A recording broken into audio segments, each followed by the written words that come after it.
इस कहानी की शुरुआत में हम हैजून नाम के एक आदमी को देखते हैं। हमें पता चलता है कि वो बुसान पुलिस का एक बहुत ही ईमानदार और बहादुर ऑफिसर है, लेकिन पिछले कुछ दिनों से वो बहुत ज्यादा टेंशन में है। टेंशन की सबसे बड़ी वजह हाल ही में आए कुछ केसेस हैं, जिन्हें सुलझाने के लिए वो अपनी पूरी जान लगा रहा था। इतनी मेहनत के बाद भी उसे कोई रास्ता नहीं मिल रहा था। उसे समझ ही नहीं आ रहा था कि केस कहाँ से शुरू करे और कहाँ खत्म, और इनका क्रिमिनल कौन हो सकता है। इन सब बातों के बारे में सोचते सोचते उसे एक भयानक बीमारी हो गई और उसकी रात की नींद उड़ गई। हैजून शादीशुदा था, लेकिन उसकी वाइफ हा यूल दूसरे शहर में काम करती थी। काफी बिजी होने के बावजूद वो हफ्ते में एक दिन हैजून से मिलने आती थी। भले ही वो दोनों एक दूसरे से दूर रहते थे, लेकिन उनका दिल हमेशा पास रहता था और उनकी बॉन्डिंग बहुत ही प्यारी थी। इसके बाद हैजून और उसके साथी बैन को खबर मिलती है कि एक रिटायर्ड इमिग्रेशन ऑफिसर की डोसू की लाश एक पहाड़ के नीचे मिली है। खबर मिलते ही वो दोनों तुरंत वहां पहुंचे। वहां के हालात देखकर हैजून को लगा कि शायद की डोसू की मौत पहाड़ से नीचे गिरने की वजह से हुई है, क्योंकि वो हाइकिंग करने की कोशिश कर रहा था। लेकिन मौत की असली वजह क्या थी, ये तो पुलिस को ही ढूंढना था।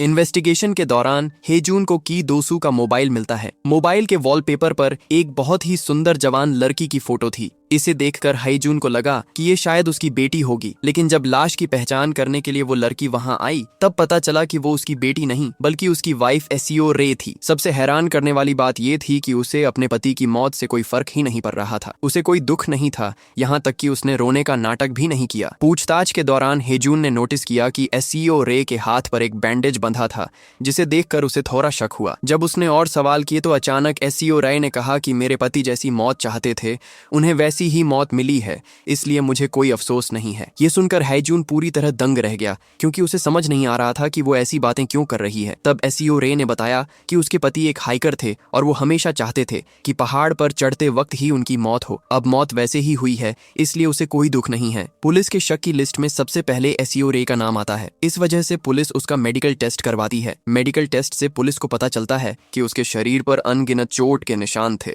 इससे ये अंदाजा लगाना आसान था कि शायद उसका हस्बैंड की डोसू उसे रोज मारता पीटा था, और शायद इसी वजह से उसने अपने हस्बैंड से पीछा छुड़ाने के लिए उसे खत्म कर दिया। जब हैजून सियो रे से पूछताछ कर रहा था, तब उसने उसे उसके हस्बैंड की वो लाश वाली तस्वीरें दिखाईं जो उसने खुद मौके पर जाकर खींची थीं। उन तस्वीरों को देखकर एसियो रे के चेहरे पर एक मुस्कुराहट आ जाती है। ये देखकर वहां मौजूद सभी पुलिस ऑफिसर हैरान रह जाते हैं। हालांकि हैजून ये बात अच्छी तरह जानता था कि हर इंसान अलग अलग हालात में अलग तरीके से रिएक्ट करता है। हो सकता है कि एसियो रे के मन में दुख हो, लेकिन चेहरे पर हंसी आ गई हो। अगले दिन सुबह से ही हैजून अपने साथी बैन के साथ मिलकर एसियो रे पर नजर रखना शुरू कर देता है। उन्हें पता चलता है कि सियो रे एक केयर टेकर नर्स है, जो एक कंपनी के लिए बूढ़े लोगों का ख्याल रखती है। जांच के दौरान उन्हें ये भी पता चलता है कि वो शहर की सबसे अच्छी नर्स है। इस वजह से हैजून समझ नहीं पा रहा था कि इतनी अच्छी औरत अपने हस्बैंड का खून कैसे कर सकती है। तभी हैजून को खबर मिलती है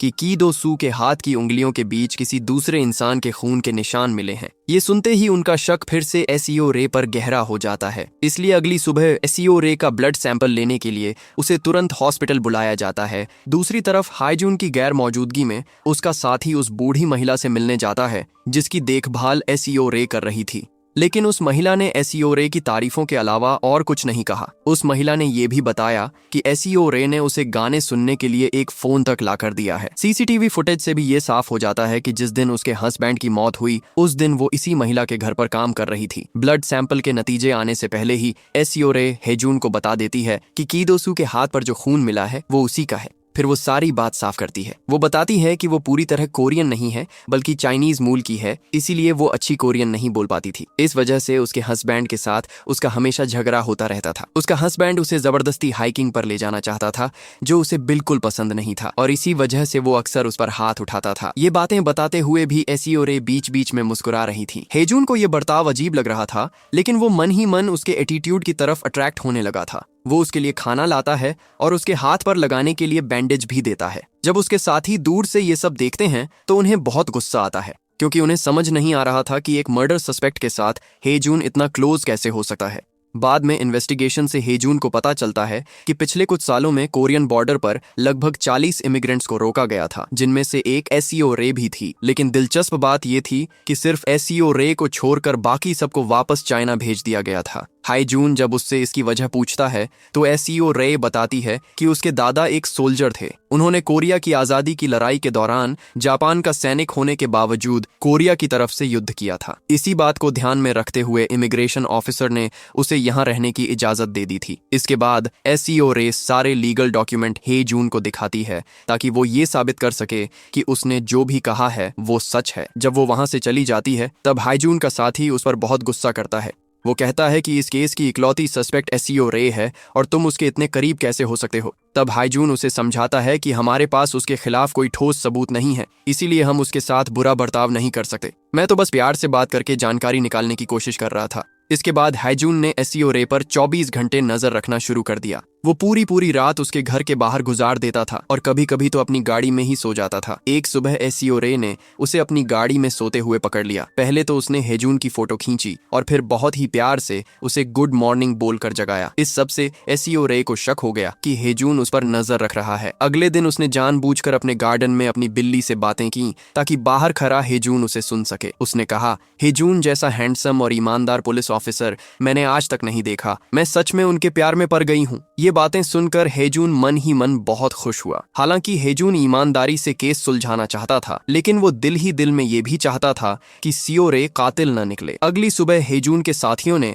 उसे एक चौंकाने वाली खबर दी। उन्हें पता चला कि एसईओ रे चीन की एक वांटेड क्रिमिनल है और उस पर अपनी ही दादी के मर्डर का केस है। वो चीन से भागकर कोरिया आई है। ये सुनकर हेजून तुरंत सीओ रे के घर गया। वहाँ सीओ रे ने सब कुछ साफ साफ बताया। उसने कहा कि उसकी दादी को एक ऐसी बीमारी थी जिसका कोई इलाज नहीं था और वो बहुत दर्द में थीं। वो न जी पा रही थीं और न मर पा रही थीं। चूंकि मैं एक नर्स हूं तो मुझे पता था कि एक दवा से उन्हें इस दर्द से हमेशा के लिए आजादी मिल सकती है, इसलिए मैंने उन्हें वो दवा दे दी। इसी वजह से मुझ पर केस हुआ और मैं वांटेड हो गई। भला अपनी दादी को मारकर मुझे क्या मिलता। इसके बाद एसईओ रे ने अपने हस्बैंड के नाम आए कुछ लेटर हेजून को दिखाए। उन लेटर में कोई आदमी उसके हस्बैंड को धमकी दे रहा था कि उसने पैसे खाकर चीन के लोगों को कोरिया में रहने की इजाजत दी है और वो उसकी पोल खोल देगा। शायद इसी डर और टेंशन की वजह से उसने पहाड़ से कूदकर सुसाइड कर लिया हो। एसईओ रे ने यह भी बताया कि जब इमिग्रेशन ऑफिसर ने उसे बॉर्डर पर पकड़ा था तो उसने इस शर्त पर उसे रहने दिया था कि उसे उससे शादी करनी होगी। मजबूरी में उसे खुद से बहुत बड़े उम्र के आदमी से शादी करनी पड़ी। अगले दिन इन्वेस्टिगेशन के दौरान हेजून को की डो सू के ऑफिस से एक लेटर मिलता है। पता चलता है कि वो एक सुसाइड नोट था। इससे ये साफ हो गया कि की डो सू ने सच में खुदकुशी की थी। इस वजह से पुलिस इस केस को यहीं बंद कर देती है। हेजून उसके हस्बैंड का सारा सामान एसईओ रे को सौंप देता है। भले ही पुलिस के लिए ये केस खत्म हो गया था, लेकिन कहानी तो अभी शुरू हुई थी। अब हेजून और एसईओ रे एक दूसरे के बहुत करीब आ गए थे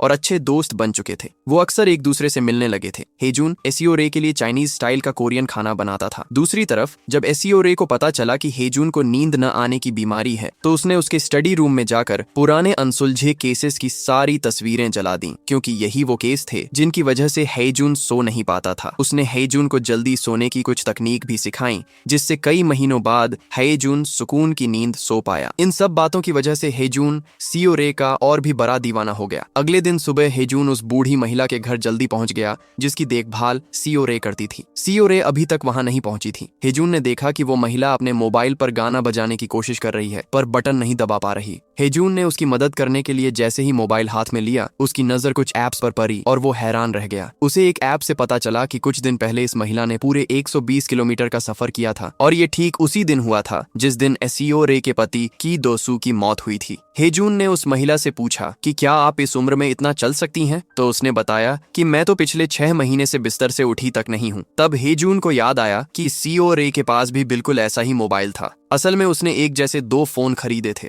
एक दादी को दिया और एक खुद के लिए। अब हेजून को सारा खेल समझ आने लगा। उसे पता चला कि इस बिल्डिंग के सामने कैमरे हैं पर पीछे की तरफ कोई कैमरा नहीं है। हेजून ने अंदाजा लगाया कि उस दिन क्या हुआ होगा। एसईओ रे ने दादी के घर आकर मोबाइल बदल लिया होगा ताकि पुलिस उसकी लोकेशन ट्रैक न कर सके। फिर वो पीछे की खिड़की से निकलकर उस पहाड़ पर पहुंची होगी जहां उसका पति हाइकिंग कर रहा था और मौका मिलते ही उसे धक्का दे दिया होगा। इस बात को पक्का करने के लिए हेजून खुद उसी रास्ते से पहाड़ तक गया और उसने देखा कि उसने उतना ही रास्ता तय किया जितना उस मोबाइल में दिखा रहा था। अब ये साफ हो गया था कि खून एसईओ रे ने ही किया है। केस सुलझ चुका था, लेकिन हेजून ने अपने सीनियर को कुछ नहीं बताया। वो सीधे एसईओ रे के पास गया और उससे पूछा कि तुमने अपने पति को क्यों मारा? सीओ रे ने अपना जुर्म कबूल कर लिया। उसने बताया, मेरा पति मुझे बहुत टॉर्चर करता था। वो मुझे मारता पीटता था और कभी कभी खाना तक नहीं देता था। मैं पुलिस के पास भी नहीं जा सकती थी क्योंकि मैं चाइनीज हूँ और कोरिया में मेरी कोई नहीं सुनता। उसने मुझे धमकी दी थी कि अगर मैंने पुलिस को बताया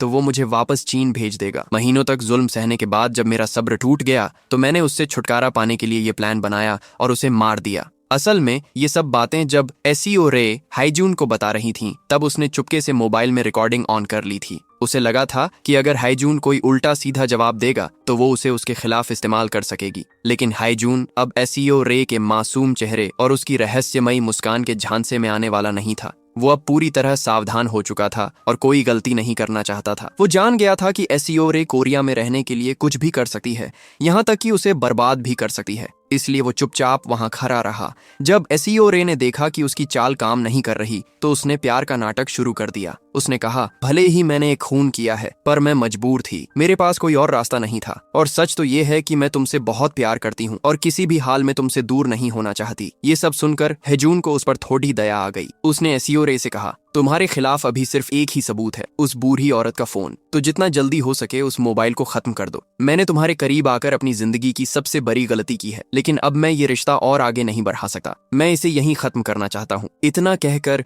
वो एसईओ रे को हमेशा के लिए छोड़कर वहां से चला गया।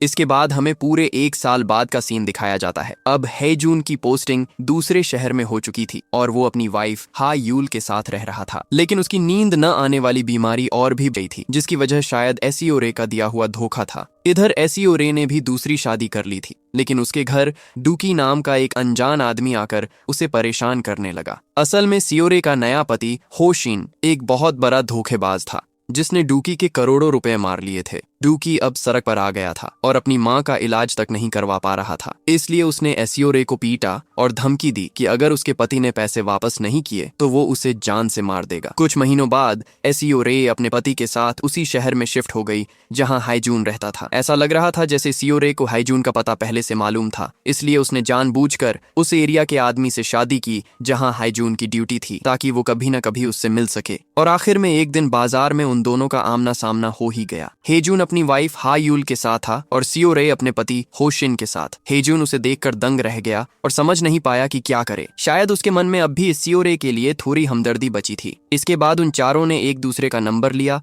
और वहां से चले गए।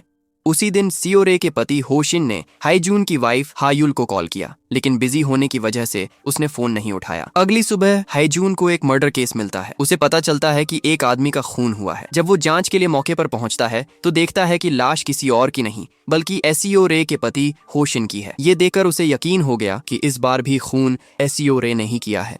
वो तुरंत उसके पास गया और उसे अपना जुर्म कबूल करने को कहा, लेकिन इस बार एसईओ रे ने उसे बिल्कुल उल्टा जवाब दिया। उसने कहा, मैंने इस बार कुछ नहीं किया है और भला मैं अपने पति को क्यों मारूंगी? इसके पीछे कोई वजह तो होनी चाहिए। बाद में हेजून को कुछ लोगों से पता चला कि जिस दिन मर्डर हुआ था उस दिन एसईओ रे समंदर में कुछ फेंकने की कोशिश कर रही थी। जब उसने इस बारे में पूछा तो एसईओ रे ने बताया, जिस दिन मेरे पति की मौत हुई मैंने स्विमिंग पूल के पास उनकी लाश देखी थी। पूरा पूल खून से लाल हो गया था। मुझे पता था कि इस केस की जांच तुम ही करोगे और तुम्हें खून देखकर घबराहट होती है, इसीलिए मैंने पहले स्विमिंग पूल को पूरी तरह साफ किया और फिर अपने पति की बॉडी को भी धोकर दूसरी जगह रख दिया ताकि तुम्हें कोई तकलीफ ना हो। इसके बाद एसईओ राय हाईजून को केस की छोटी से छोटी जानकारी दे देती है, लेकिन इतना सब होने के बाद भी हाईजून उस पर भरोसा नहीं कर पा रहा था। वो दोबारा उसके जाल में नहीं फंसना चाहता था। इसी बीच पुलिस को डूकी के बारे में पता चलता है। डूकी वही आदमी था जिसने एसईओ रे को धमकी दी थी कि अगर उसकी माँ को कुछ हुआ तो वो उसके पति को मार डालेगा। अब चूंकि उसकी माँ की मौत हो चुकी थी, इसलिए पुलिस को शक हुआ कि उसने गुस्से में आकर होशिन का खून कर दिया है। पुलिस उसे थाने लाकर पूछताछ करती है, पर डूकी इस खून की जिम्मेदारी लेने से साफ इनकार कर देता है। हाईजून जानता था कि अगर उसे होशिन का फोन मिल जाए तो केस की सारी गुत्थी सुलझ सकती है। उसे शक था कि फोन समंदर में फेंक दिया गया है, इसलिए वो गोताखोरों को फोन ढूंढने के काम पर लगा देता है। इसके बाद एसईओ राय हेजून को एक बर्फीली पहाड़ी पर बुलाती है। वो कहती है कि उसके दादा चाहते थे कि उनकी अस्थियां यहीं विसर्जित की जाएं, क्योंकि उन्होंने अपनी पूरी जिंदगी इसी पहाड़ी पर बिताई थी। वो कहती है कि एक लड़की होने के नाते वो ये काम नहीं कर पा रही है, इसलिए वो चाहती है कि हेजून ये काम करे। हेजून के मन में अब भी उसके लिए सॉफ्ट कॉर्नर था, इसलिए वो उसकी बात मानकर अस्थियां विसर्जित कर देता है। तभी एसईओ रे पीछे से आती है और हेजून को वो मोबाइल फोन दे देती है जो उसके पहले पति के मर्डर का आखिरी सबूत था। वो कहती है, अगर तुम चाहो तो केस दोबारा खोलकर मुझे जेल भेज सकते हो। तुम ही मेरे सबसे करीबी हो और मैं तुम ही से प्यार करती हूँ। मैं नहीं चाहती कि तुम अपनी पूरी जिंदगी पछतावे में गुजारो, इसलिए मैं सब कुछ तुम्हारे ऊपर छोड़कर तुमसे दूर जा रही हूँ। ये देखकर हेजून को यकीन हो जाता है कि एसीओ रे उससे सच में प्यार करती है। वो पुरानी बातें भूलकर उसके करीब आ जाता है। अगले दिन पुलिस को आखिरकार होशीन का फोन मिल जाता है। जैसे ही हाईजून फोन चेक करता है, उसके होश उड़ जाते हैं। उसे पता चलता है कि होशीन को हाईजून और एसीओ रे के 1 साल पुराने अफेयर और बातचीत के बारे में सब पता चल गया था। उसके पास इस बात के भी सबूत थे कि एसीओ रे ने ही अपने पहले पति को मारा था और हेजून ने सबूत होने के बावजूद उसे गिरफ्तार नहीं किया था। इन सबूतों के दम पर होशिन एसीओ रे को ब्लैकमेल कर रहा था और कह रहा था कि वो ये सब हेजून की वाइफ को बता देगा और इंटरनेट पर वायरल कर देगा। शायद इसीलिए मरने से ठीक पहले उसने हायुल को कॉल किया था, जिसे उसने उठाया नहीं। हाईजून को डूकी से पूछताछ में पता चलता है कि जब उसकी मां हॉस्पिटल में थी तब एसीओ रे उससे मिलने आई थी और उसने ही जानबूझकर अपना नया पता उसे दिया था। मतलब इस बार एसीओ रे ने खुद खून नहीं किया, बल्कि डूकी को उकसाकर अपने पति का मर्डर करवाया। जब हेजून उससे इसकी वजह पूछता है तो एसीओ रे कहती है, ये सब मैंने सिर्फ तुम्हारे लिए किया है क्योंकि मैं तुम्हारी बदनामी बर्दाश्त नहीं कर सकती थी। वो बताती है कि डूकी की मां की हालत उसकी दादी जैसी थी जो बहुत तड़प रही थी, इसीलिए उसने उन्हें दवा देकर मार दिया ताकि डूकी गुस्से में आकर उसके पति का खून कर दे और उसे ब्लैकमेलिंग से आजादी मिल जाए। एसीओ रे ये सब सिर्फ हाईजून के लिए करती है क्योंकि वो उससे सच्चा प्यार करती थी। आखिर में वो कहती है कि उसकी आखिरी इच्छा पानी में डूबकर मरने की है। वो समंदर के किनारे रेत में एक गहरा गड्ढा खोदकर उसमें बैठ जाती है। धीरे धीरे समंदर की लहरें आती हैं और उस गड्ढे को रेत और पानी से भर देती हैं। हेजून उसे बचाने के लिए पागलों की तरह समंदर किनारे पहुंचता है और उसका नाम पुकारता है, लेकिन तब तक बहुत देर हो चुकी थी। एसीओ रे खुद को समंदर में दफन कर चुकी थी। इस तरह ये अजीब और दर्द भरी लव स्टोरी खत्म हो जाती है। वीडियो देखने के लिए धन्यवाद। लाइक, शेयर और सब्सक्राइब करना ना भूलें। मिलते हैं अगले वीडियो में।